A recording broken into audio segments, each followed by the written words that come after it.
What's up, Ravens Football Junkie fans? It's your boy, Matt Brad B, live in full effect.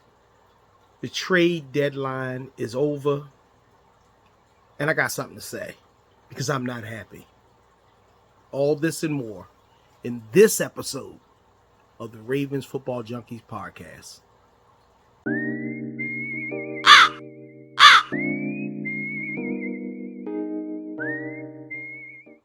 All right, fans. The 2025 trade deadline is done. And I'm going to say this. Last night, when I found out that the Ravens traded for Draymond Jones, I was like, cool. It's a safe pick. It's a normal Ravens pick. So I was kind of hot. I'm kind of hyped, really, because he comes over costing us really about $1.25 million for this year. And based on his performance and based off of what we see, it was a safe pick. He's a pass rusher who's getting hot. He's actually playing better. He's playing in it. I think he's playing in his natural position. So he's out there playing as an edge rusher, and he's gotten hot at the right time. And based on what the fans are saying in Tennessee, they loved him and they were sorry to see him go. You get a solid guy, a guy that can play outside as an edge rusher, and he can be brought inside and play the interior to put some force up front. And you add him and Carl Larson, who's joined the team. I was like, okay, we got some solid depth. If you put the guys in different configurations, we could probably have something golden. Now, I said, now we should have about 13 point something million left. We should be able to go out there and get an impact player, because teams who are about it make impact plays. And you know who did it? Philly. Philly was like, yo, it's all or nothing. And every year they make a major impact player. Who saw them signing Saquon Barkley about a year ago? Okay? They continually to make those splashes. They're not afraid. If they need a piece, they get the piece and they deal with it later. The Ravens sometimes, and I love the Ravens. I love EDC. I love the team. I love it, but we have a philosophy that is not working. Today, I'm watching Sauce Gardner get traded for 2 first-round picks. Now, that was steep. That was real steep. He left for 2 first-rounders, 2026 and 2027, plus a player. So the Colts were all in. They're saying this is their year to go to the chip. They're going to the Super Bowl, and they proved it. Would I have done it? No. 1 first rounder and maybe a couple of other picks, maybe. But they showed the Jets they were serious, and they outbid everybody. I didn't know that Sauce Gardner was even up for grabs. But obviously the Colts just to say, hey, we want to make it sexy for you. So they put it on out there, and they won. So I'm sitting at home like, man, not at home, but I was at work, right? And I'm like, I know the Ravens are going to do it. I know they're going to do it. But then that little devil appeared on my shoulders like, come on, bro. Don't pump yourself up. EDC is not going to make another trade. He's not going to do what y'all want to do. I don't know why y'all fans get all riled up. History will help speak to your destiny. And I'm like, nah. He going to either get an offensive person or he going to get a stud like Quinnen Williams. That's who I wanted. And if they didn't get Quinnen Williams, they probably say, okay, we got Bradley Chubb, something like that. But they said, that little devil said, he done brought in Carl Larson. He done brought in Jones. It's a wrap, bro. It's a wrap. He not going to get nobody. So throughout the day, I'm looking at all the picks. Boom, Sauce go. Then I hear Quinnen Williams is traded. And I'm sitting there at work like, yo, to Dallas Cowboys. And Dallas Cowboys gave up a first and a second and a player for him. And I'm like, yo. See, that's the kind of guy that's a game changer, okay? Let's be real. Quinnen Williams is a game changer. You put him on that D line with Kyle Van Noy, Brent Urban, Jenkins, the motley crew, and along with Dramonte, Carl Lawson, Mike Green. It gets special out there. But Dallas did. Dallas don't care. They go hard. And then I'm looking at other teams making moves. We got all these draft picks and only used one of them. I'm going to be honest. I would have gave somebody a 3 or 4 because we got about 1,000,000 And I know y'all say, well, because I know you don't want to get rid of a 1 or 2. A 1 or 2 is a Sauce Gardner. A Quinnen. Yeah, that's a 1. And you're going to pay. You can get what you pay for. And you're going to hear in the next couple of days that EDC had this almost shoulda, woulda, coulda, and didn't do it. And it's going to hurt. And if we limp into the playoffs, I don't see us beating any elite offense because we can't generate a pass rush. And if you continue sitting 5, a good defensive coordinator will see your tendencies, like we saw this past with the Bears. They did some trick plays because they suckered Kyle Hamilton in because they saw what he was doing. They made changes into the game and they did that little sweep. But an experienced team. Look at what the Steelers did. The Steelers saw Indianapolis and they knew their weakness. They know Daniel Jones, who was starstruck, deer in the headlights, if he gets a lot of pressure, and they were sending the pressure. They threw him and Jonathan Taylor, off their games with the pressure. Hightower, Watt, whoever it was, they were just sending pressure. The Ravens don't have that pressure. Signing Jones right now, hey, you got a guy that is pretty much leading pressures for our whole team this season by himself with 19 quarterback pressures, 4.5 sacks. That's it. He is our sack production. And hopefully he can help Mike Green so he can get one-on-one. But again, we don't have that interior pressure that a Quinnen Williams would have created. That big pressure up the middle. He is a game changer. He's a quintessential game changer. That's the kind of play that we needed. That's the kind of move we needed, and we did nothing. And Philly shows us how to do it. Their GM said, look, we this close to winning. We're not going to give them this season. They go out there and they get pieces. And I don't know how they find it with their salary cap, but they do. And they're consistently doing it. They're consistently showing the league that if you want it bad enough, you'll go get it. Dallas is doing that. You had a couple other teams. I mean, everybody was picking the Jets apart except for us. We didn't get nothing. We didn't get offensive help because I believe the team believes that this line that we got is going to make it. And I'm gonna be honest, based on what I see the Steelers just did to the Colts, I see that kind of pressure for Lamar in the next 2 times that we meet them. I know Lamar's mobile and stuff like that, but if you send that kind of pressure, he's going to get sacked. He's going to hold the ball a long time and get sacked. It's just that what I've seen in the past, it happens. It happens. And I know the fan base in Baltimore, we just tired, y'all. I think we tired.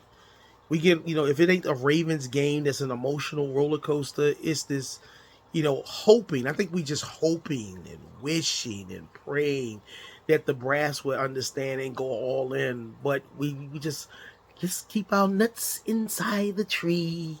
Let's keep our draft picks to ourselves so we can have 105th rounders that don't equal 1 second rounder. I don't know what it is. But can I say something? I'm saying this maybe out of frustration. I don't think we want to win. I think we posers. We act like we want it, but then we don't. We act like we want to change at coaching, then we don't. We act like we're going to make a change at offense. We haven't. So I just think it's supposed, and we're gonna be on this roller coaster until we meet a team that we know we could beat. But because they game plan, they scheme, they're gonna outcoach us, outplay us. And man, I'm just tired of seeing it. I don't know about you. If you're a fan and you tired of seeing it, put it in the comments. Say, I'm tired. I don't know why we got all hyped up. We thought we were gonna make some major moves. We made some safe moves, but it's not enough. If we want to go on this run, we need another corner. Could you imagine? Just say this. Could you imagine having a Sauce Gardner on the other side of Nate Wiggins? Could you imagine that? Could you imagine having Quentin Williams in the middle since we lost Matta BK? You know, people say, well, how are we going to pay him? Extend him early. There's ways of making money work. Everybody in the league does it. Everybody does it. And I know there's business there, but if you all in and we act like we all in for this season, go all in. I knew we weren't going to trade Andrews. Lamar wouldn't let that happen. They were drafted together in the same draft class. They built a rapport, and we'll probably lose him in the off season. But if EDC is smart, I would probably extend him for 2 years. I'd extend him for 2 years and keep Likely. I like Charlie Kohler. He's a young guy. He can catch the ball, and he's showing some upside. But if anybody got to go, let Kohler go. You'll probably get a friendly retirement deal for Andrews and give Likely an extension. You got to sign Lindenbaum. Got to sign him. I mean, he's solid. He struggled this year, so that struggles should help you when it comes time to payola. But, you know, he struggled. Teddy Buchanan was Defensive Player of the Month. He's coming along. Another year, he should be better. I don't know what happened to Trenton Simpson. I don't know. It's just that it befuddles me. But y'all remember there was another linebacker that came out of college they were real big on. And that's the kid that fell out on the steps and hurt himself. Sorry, y'all. I don't mean to laugh. And he wound up going to the West Coast, hung around, and just faded into non-existence. I'll think of his name. If you remember his name, put it in the comments for me. But y'all remember he stood at the top of the stage. He fell down and hurt himself. He came out with this pedigree, but he never manifested. And we get a lot of those guys. Y'all know we do. We get a lot of those guys that come to the Ravens. They draft them, they big up them, and they don't pan out. Teddy B has been one of the guys that I knew was going to replace Trenton Simpson. And I just don't know. We moved from a team that could draft defensively but couldn't get a wide receiver to a team that can get wide receivers but we can't draft defensively. And all these corners we've drafted in the last 2 years outside of Nate Wiggins, what have they been? Because immediately they should be able to jump in there. When we let Brandon Stevens go, it should have been a TJ Tampa. It should have been one of these guys that a Sanusi Kane. These guys should have been able to jump on board and plug and play, but they have not manifested. And, you can't sell us a bit of goods on draft scouting film. Malachi Starks looks like he's going to be strong in this system. But outside of that, we got to keep going out grabbing vets off the line because the ones that we drafted is not happening. It's just not happening. We act like we want to play the game, but we don't play the game. We act like we want to win, but we don't win because you only can be as good as your players, as your staff. And the real talk is, y'all, the Ravens got a weak schedule, but when they go up against the Colts, when they go up against the Steelers, when they go up against defensive teams that can play some solid defense and offense, we're going to see the real Ravens. And I don't want another heartbreak in the postseason. Oh, Lord, we made it, we celebrate, and then we go out there and we run into him, that player that's, going to go out here and be a game changer, and then we're going to be back to where we are this same time next year. So, and I guess they're waiting for the waiver wire to see who gets dumped. But you don't get a game changer in a dump. It's a reason why people are dumping stuff. The Ravens say, well, one man's trash, another man's treasure. Eddie Jackson. Marcus Williams. is it Devontae Johnson, I guess the wide receiver who refused to play for us when we was losing to Philly. We get a lot of these guys coming. Jair, I'm going to say it again. I wasn't a big fan of bringing him in. Everybody pumped him up based on his past, but he's not the same guy. And I hope he start balling out. I hope he goes to the Eagles and do his thing and show the Ravens that under the proper situation he can flourish. Because Owe definitely doing it. He's down there. And Owe, I'm going to tell you something about Owe. Owe was a kind of player that he's strong based on who's around him. He had Clowney, he had Van Noy, and he started showing up. But when you don't have those players around him, you know, he is what he is. But then he went to L.A., and because they got those guys around him, he's getting a sack here. He's getting a sack here. He's getting a lot of pressures because he's one of those players that need to be built around. He needs some people around him, you know. It was a good, we bringing in Haloe Gilman has helped us a lot, but it's not enough when you need pass rush. When we need O-line help, when we need D-line interior help, when we need another corner because we let a corner go. Because right now, if we get 2 injuries at corner, who we going to play? Okay, who we going to play? I'm going to tell y'all, it's not a lay-down game going against the Vikings. Jordan Addison, Jefferson, they not playing with us. And then we got to see Seattle. I'm not Seattle. We got to see the Bengals. And you know Joe Flacco ain't playing with us. He will air that ball out. He dropped, 41 points this past week? He's airing the ball out. Why? Because he got 2 elite receivers. He know all he got to do is put it up there. T. Higgins or Jamar Chase is going to make it happen. You know, what do we do against them? Because if Joe Flacco's sitting in that pocket, he going to deliver. He going to slice and dice you up. Ask the Steelers. Okay, so you're going to be able to put your hands on Joe Flacco early and often. You know, I'm not scared of that running game, but they will pass. They will pass. And we're going to run into teams that will pass. Right now, KC, I know they lost to the Bills, but guess what? They got their full complement of weapons. They're not scared of Baltimore. The Bills, they're not scared of Baltimore. Okay? The Colts, they're not scared of Baltimore. They're not. But we're gonna see, y'all. Y'all tell me what y'all think. Am I going overboard about us not doing nothing every year? You know, we get all pumped up for Christmas to come and getting that red rifle. And then you go downstairs and see coal in your stocking. Because that's what we get every year.